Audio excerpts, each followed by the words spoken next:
तुम्हाला माहिती आहे का, मला कधीच वजन कमी करायचं नव्हतं. मला कधीच माहीत नव्हतं, की माझं वजन वाढलेलं आहे आणि माझ्या डोक्यात कधीच आलं नव्हतं, की आपल्याला वजन कमी करायचंय. पण ज्यावेळेला माझा कार्यक्रमामध्ये, स्टेजमध्ये मला अपमान झाल्यासारखं वाटलं, जेव्हा मला सगळ्यांनी चिडवलं, की "तुझ्यामुळे स्टेज पडेल." असंच त्यांनी चिडवलं. त्यांच्या मनी-ध्यानी काही नव्हतं. जसं नॉर्मली आपल्याला आपले पाहुणे वगैरे चिडवतात.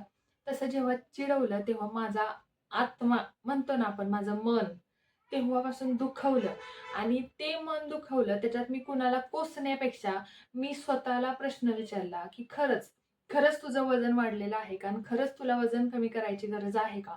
खरंच तुला वजन कमी करण्यामुळं फायदा होणार आहे का? तर हो. तर मला सायटिकाचा त्रास, B12चे इंजेक्शन्स, मला बाळाला मांडीवर घेऊन ऑफिसचं काम कंटिन्यू करायचं, बाथरूम अडवायची, याच्यामुळं मला युरिन इन्फेक्शन्स, सारखे-सारखे ह्या गोष्टी घडत गेल्या. मला अजूनही आत्ता मी 1 वर्ष झालं असेल B12चं इंजेक्शन घेतलं नाही. पण मी जवळ-जवळ 2-3 वर्ष सुरुवातीला ते वीकली देतात, नंतर 15 दिवसांनी, नंतर महिन्याला, नंतर 2-3 महिन्यांनी घेतलं तरी चालतं. पण जवळ-जवळ वर्ष झालं मी इंजेक्शन घ्यायला गेली नाहीये. ₹30-40 इंजेक्शन ते मिळायचं. इंजेक्शन आणि ₹100 डॉक्टर घेतात. बरोबर आहे की नाही? ते इंजेक्शन मला माहीत पण नाहीये आता नक्की म्हणजे काय रेट चालू आहे. मी गेले सुद्धा नाहीये. वर्ष झालं. हे कशामुळं पॉसिबल झालं? ते फक्त वजन कमी करण्यामुळं. वजन कमी करायचं म्हणजे असं नाही, की काहीतरी वेगळं करायचं, पैसे भरून प्रोटीन पावडर विकत घ्यायच्या, पैसे भरून वजन कमी करण्याचे प्रॉडक्ट घ्यायचे. आता तर मार्केटमध्ये इंजेक्शन आलेत. नाही. वजन कमी करायचं म्हणजे स्वतःला एक चांगली सवय लावायची आणि ती चांगली सवय आपल्याला आयुष्यभर पाळता यावी असं. बरोबर आहे. सवय शरीराला अशी लावायची, की ती आपल्याला आयुष्यभर पाळता आली पाहिजे. आपण 4 ठिकाणी जाणार, आपले सारखी जागा बदलत राहणार. मग आपण तिथं आपण म्हणू शकत नाही, की बाबा मला हे नाही, मला अशी सवय आहे, मला तशी सवय आहे, मला बिसलरीच्या पाण्याची सवय आहे, नाही मला कमी असंच खाण्याची सवय आहे, नाही मला फक्त असंच लागतं, तसंच लागतं, बरोबर? नाही. प्रत्येक ठिकाणी आपल्याला ॲडजस्टमेंट करता आली पाहिजे. तर मी तुम्हाला असे 5 पदार्थ सांगणार आहे. हे 5 पदार्थ आपल्या आपल्या आहारामध्ये अगदी कमी प्रमाणात किंवा 0 प्रमाणात जरी घेतले, तरी त्यांना आपल्या शरीरावर काहीही परिणाम होत नाही किंवा त्याचा आपल्या शरीराला काहीही फायदा होत नाही. उलट आपलं वजन वाढवणारे ते पदार्थ आहेत. असेच 5 पदार्थ मी तुम्हाला आजच्या व्हिडिओमध्ये सांगणार आहे. त्याआधी नमस्कार मंडळी, मी भाग्यश्री स्वागत करते तुमचं आपल्या मॉम्स किचन जॉय या यूट्यूब चॅनलवर. जर तुम्ही नवीन असाल तर तुम्हाला सांगते, मी माझं 16 किलो वजन कमी केलेलं आहे. तुम्ही स्क्रीनवरील फोटो बघू शकता. जे माझ्याकडं जुने फोटो आहेत तेच मी लावते. तो फोटो बघा आणि आत्ता तुम्ही मला बघा. तुम्ही माझे ओल्डेस्ट व्हिडिओ जाऊन बघा आणि आत्ता बघा. माझ्यामध्ये तेव्हा कॉन्फिडन्स नव्हता. आता माझ्यामध्ये कॉन्फिडन्स आलेला आहे आणि माझ्या घरगुती साध्या सोप्या पद्धतीनं मी फक्त एक सायन्सची स्टुडंट आहे. 10 वर्ष जॉब केलेली व्यक्ती आहे. मी कोणी डायटिशियन नाहीये, डॉक्टर नाहीये. पण मी माझ्या पर्सनल एक्सपिरियन्समधून जे म्हणतो ना आपण अनुभव घेतलेत, जे एक्सपिरियन्स घेतलाय तोच मी शेअर करत असते. जो मी अभ्यास केलाय तोच मी तुमच्याबरोबर शेअर करत असते. व्हिडिओ पूर्ण बघा आणि व्हिडिओ आवडला तरच आपल्या चॅनलला सबस्क्राईब करा. आता सगळ्यात पहिला पदार्थ म्हणजे ज्याची आपल्याला गरज नसते, जो नाही खाल्ला तरी आपल्याला काही फरक पडत नाही आणि दुसरी गोष्ट म्हणजे त्यानं आपले पैसे पण वाचतात. तो पहिला पदार्थ आहे तो म्हणजे बाहेरचे पदार्थ. बाहेरची बिस्किट, पाव, ब्रेड किंवा जे मैद्यापासून बनलेल्या गोष्टी, पॅकेटमधले चिप्स वगैरे जे आपण आणून खातो, चटपटीत पदार्थ ते. आता तुम्ही म्हणाल, की "हे तू आयुष्यभर सोडलंय का?" नाही. मी अजूनही भेळ खाते. मी अजूनही आमच्या घरी पावभाजी असते, पाव खाते. पण लिमिटमध्ये रोज सपाटा लावायचा नाही. ही गोष्ट. म्हणजे कधीतरी मायनर चालतं. मेजॉरिटी आपण नॉर्मली भाजी-भाकरी, भाजी-चपाती खातो.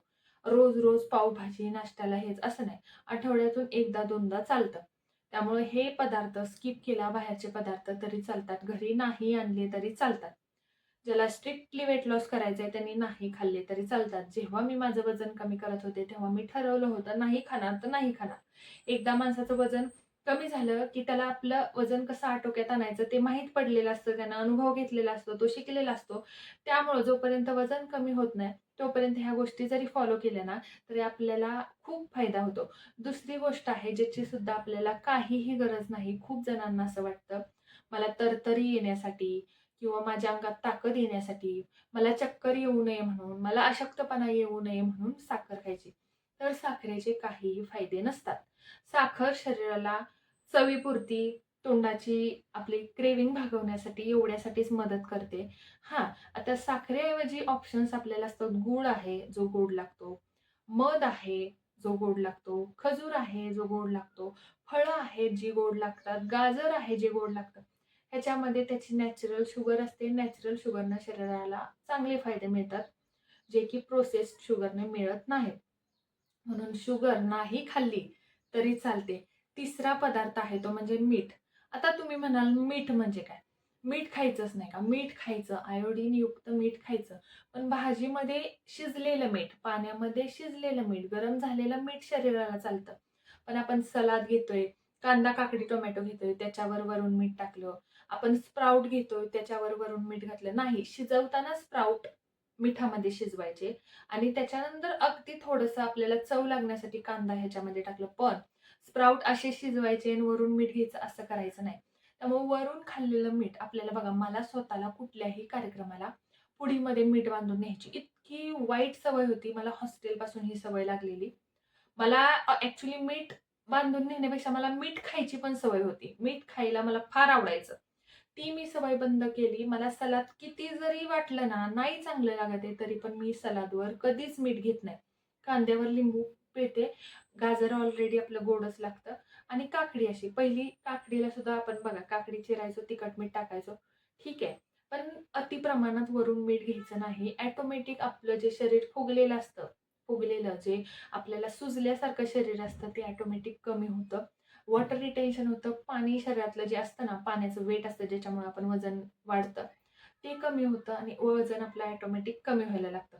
आता चौथी गोष्ट म्हणजे मैदा. मैदा हा असा घटक आहे जो गव्हापासूनच बनलेला असतो. पण त्याला आता तुम्ही म्हणाल दिवाळीमध्ये आपण मैद्याच्याच गोष्टी बनवतो, शंकरपाळ्या बनवतो. म्हणजे खूप गोष्टी आपण मैद्यापासून बनवतो. मग खायचंच नाही का? पण दिवाळी एकदाच असते. 15 दिवस महिनाभर चालते. त्यावेळेला थंडी असते, शरीराला ऊर्जेची गरज असते, तेव्हा ते पचून जातं. आपण दिवाळी म्हणजे आयुष्यभर खात नाही, बरोबर आहे का नाही? तो मोसम असतो पहिल्यापासून आपला तो सण आहे, तो साजरा केला जातो. आपल्याला त्यावेळेला तसं खाऊ वाटतं, आपण त्यावेळेला खातो. पण रेग्युलर रोज मैद्याच्या रोट्या करून खाणं, मोमोज करून खाणं मैद्याचे, अजून काय रोल करून, पनीर रोल खायचा, मैद्याचा खायचा नाही, गहू ऑप्शन आहे ना. गव्हाच्या चपातीचा रोल करून खाऊ शकता. गव्हाची पण छान रोटी होते. आमच्या घरी आम्ही गव्हाची रोटी बनवतो. जसा मैदा तसेच गहू, तशीच सेम रोटी करायची किंवा नॉर्मल फुलके जरी करून तव्यामध्ये कडक केले ना, तरी सुद्धा ते खूप छान लागतात. तूप लावलं तरी चालतं. पण मैदा स्किप करणं खूप महत्त्वाचं आहे वजन कमी करण्यासाठी आणि जे मी केलं त्याचमुळे माझं वजन कमी झालं. आणि 5वी ती सुद्धा सगळ्यात महत्त्वाची गोष्ट आहे, ते म्हणजे तेल. आता तुम्ही म्हणाल तेल वापरायचं नाही का? तुम्ही माझ्या भरपूर व्हिडिओमध्ये बघितलेलं आहे, की मी खूप तेलाचा वापर करते, बरोबर? खूप तेलाचा वापर ऑलरेडी आपल्या रेसिपीचे व्हिडिओ मी कारण चॅनल रेसिपीचा चालू केलेला, बरोबर? आणि मी जेव्हा वेट लॉस केला, तेव्हा आपण इकडं मूव्ह झालो. आता तुम्ही म्हणाल आपल्याकडे पाहुणे येतात, तेल वापरायला लागतं. आपल्या नवऱ्याच्या डब्याला भाजी द्यायची आहे, मुलांच्या टिफिनला भाजी द्यायची आहे. कमी तेलाची भाजी चांगली वाटत नाही. लोकं नावं ठेवतात, बरोबर आहे? मग असं अशा ह्याच्यात तेलाचं प्रमाण कसं? आता ज्या सुक्या भाज्या असतात ना, ज्याला तेल टाकलंय का नाही टाकलंय कळत नाही. जसं की आपली कोबीची भाजी आहे, तेल टाकलेलं कळत नाही. मेथीची भाजी, टोमॅटोची चटणी, फ्लॉवरची भाजी, ज्या सुक्या भाज्या असतात, डाळी, मोड आलेल्या आपण हे करतो ना, उसळी करतो, ह्याच्यात तेलाचं प्रमाण कळत नाही. अशा अशा भाज्यांमध्ये खूप कमी तेलाचा किंवा खूप कमी तुपाचा वापर मी करायचे. आता ज्यावेळेला आपल्याला मिसळ करायची, ज्यावेळेला आपल्याला पाहुणे आलीत, आपल्याला तेल वापरायला लागले, नॉन-व्हेज केलंय, अशा वेळेला काय करायचं? तेलाचा तवंग वरचा काढायचा आणि आपण आतली भाजी तेल ही भाजीला टिकवण्याचं पण काम करतं. जर तुम्ही कमी तेलाची भाजी कराल ना, तर ती खराब होण्याची शक्यता असते. त्यामुळे आपल्याला तेल टाकायला लागतं, बरोबर आहे? अगदीच झिरो ऑइलमध्ये कधी भाजी बनवली नाहीये मी आणि तुपाचा तरी वापर केलेला आहे ॲटलीस्ट. पण आपण काय करायचे, वरचं तेल काढायचे. तेल जेवढं शरीरामध्ये कमी त्याच्याऐवजी तूप खायचं. वरण-भात वरून नुसतं तूप. बरोबर आहे? नॅचरल. नॅचरल गोष्टी करण्याचा प्रयत्न करायचा. निसर्गाप्रमाणे वागायला हे बघायचं आपण. आता काही गोष्टी आपल्याला ठीक आहे, आपल्याला करायला लागतातच. म्हणजे त्याच्यात काय करू शकत नाही. किती कढीपत्ता खाऊन मी बघितलं तरी माझे केस काय झाले नाही. हे अभ्यासाने केस पांढरे झालेत बरं का, वयानं नाही. तसं माझं अजून मी आत्ताशी 30 प्लस झालेली आहे बरं का. तुम्ही मला कमेंट करता, तुझं वय किती आहे? ते 31 वर्षाची आहे मी. माझे केस ना म्हणजे एम-पी-एस-सीचा वगैरे अभ्यास थोडासा स्ट्रेस घेत होते ना, त्यावेळेला जे पांढरे झाले ते परत रिटर्न काळेच झाले नाहीत. त्याला मला मेहंदी म्हणजे अशा काही गोष्टी असतात ज्याला बाहेरचा आणून लावायलाच लागतात. तरी मी किती पांढरे झाले तरी लपवते, पण थोडीशी कमीच मेहंदी वापरते. पण असं मला सांगायचं जेवढं नॅचरल करता येईल ना, तेवढं नॅचरल आणि आपल्याला आपल्या फॅमिलीसाठी, आपल्या पोरांसाठी फिट राहायचं आहे, बरोबर? कुणाला दाखवण्यासाठी राहायचं नाहीये. त्यामुळे ह्या गोष्टी टाळल्या ना, तुम्हाला महिन्याभरात नाही 7 ते 8 दिवसात जर तुम्हाला रेग्युलर तुमचं खाणं असेल हे याच गोष्टींचं, तर तुम्हाला 8 ते 15 दिवसामध्ये फरक जाणवेल, की तुम्हाला जुने ड्रेस बसतायत. तुम्हाला लूज असं नाही का हलकं-हलकं वाटतंय. तुमचे डबल चीन गायब झालेत. तुमच्या मांड्याला मांड्या चिकटत नाहीत. बघा तुम्ही हे सगळं 5 पदार्थ तुम्ही कमी प्रमाणात करून बघा रेग्युलरपेक्षा जसं तुम्हाला सवय तुमची ज्याची त्याची सवय असते, ते करून बघा. तुम्हाला तुमच्या वजनामध्ये नक्की फरक जाणवेल. बाकी व्हिडिओ कसा वाटला कमेंट करून नक्की सांगा. व्हिडिओ आवडला असेल तर चॅनलला सबस्क्राईब करा आणि हे 5 पदार्थ मी कमी प्रमाणात खाईल अशी गोडशी किंवा तुमच्या हेल्थसाठी कमेंट करा. कारण तुम्ही कमेंट जर केला ना, तर मला समजतं की किती जणांनी शेवटपर्यंत आणि मन लावून व्हिडिओ बघितलेला आहे. बरोबर आहे? नक्की कमेंट करा. Thank you. Bye bye.